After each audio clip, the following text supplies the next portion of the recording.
10 বছর আগে যে বউ ডুবে মারা গিয়েছিল সে কি সত্যি মারা গিয়েছিল নাকি শুধু একটা শরীর বদলানোর অপেক্ষায় ছিল?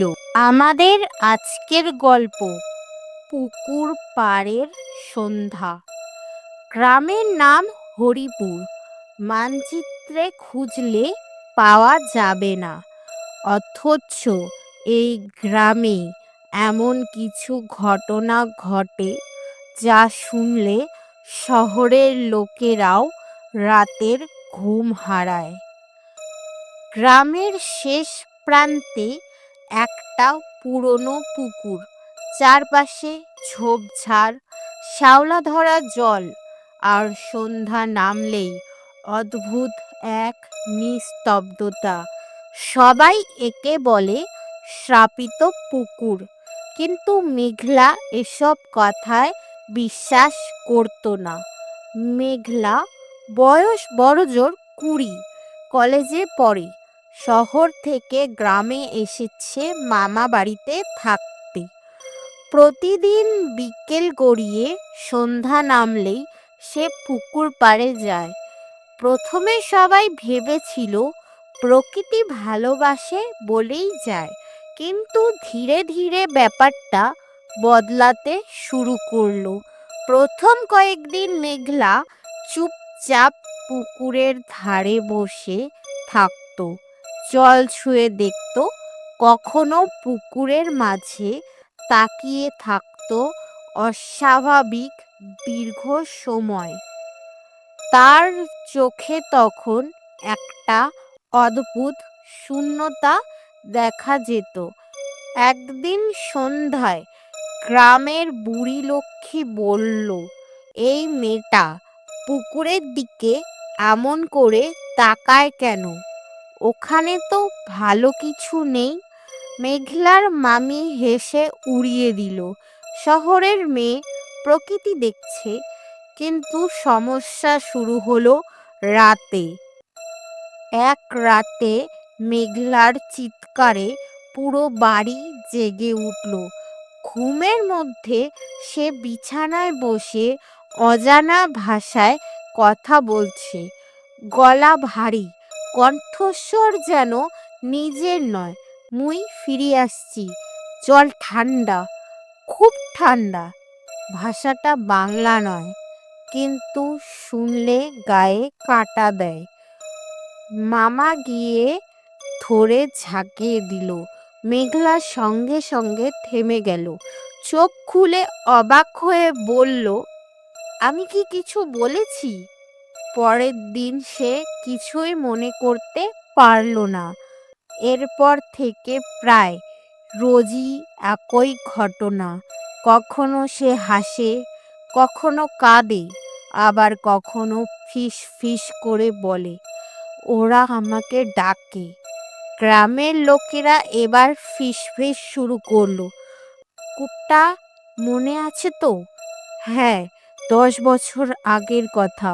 10 বছর আগে ওই পুকুরেই ডুবে মারা গিয়েছিল কমলা নামের এক নববধূ।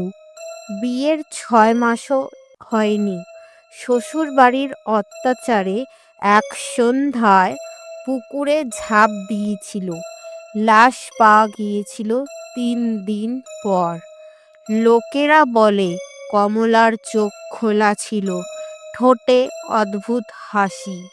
তারপর থেকেই ওই পুকুরে সন্ধ্যার পর কেউ যায় না, কিন্তু মেঘলা যায়।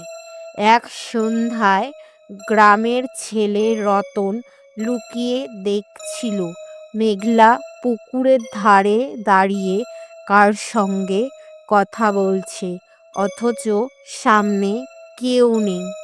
তুমি আবার দেরি করেছো। আজ জল খুব শান্ত। তারপর হঠাৎ সে জলে হাত ডুবিয়ে বলল, এই শরীরটা ভালো, এবার আমার পালা। রতন ভয়ে ছুটে পালায়। পরের দিন গ্রামের পণ্ডিত ডাকা হয়।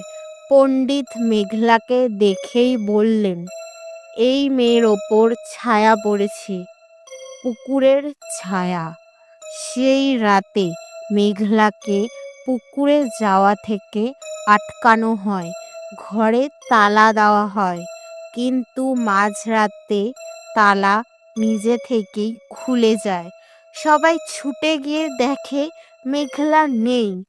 পুকুর পাড়ে পৌঁছে তারা যা দেখে তা কোনোদিনও ভুলতে পারে না। চাঁদের আলোয় মেঘলা জলে নেমে হাঁটু পর্যন্ত ডুবে দাঁড়িয়ে আছে। তার চুল খোলা, চোখ স্থির, আর তার সামনে জলের ওপর ভেসে আছে আরেকটা অবয়ব, একজন নারী। ভিজে শাড়ি, গলায় শ্বেত দাগ, মুখে সেই চেনা হাসি। মেঘলা ধীরে ধীরে বলল, 10 বছর ধরে তুমি অপেক্ষা করছো, আজ শেষ।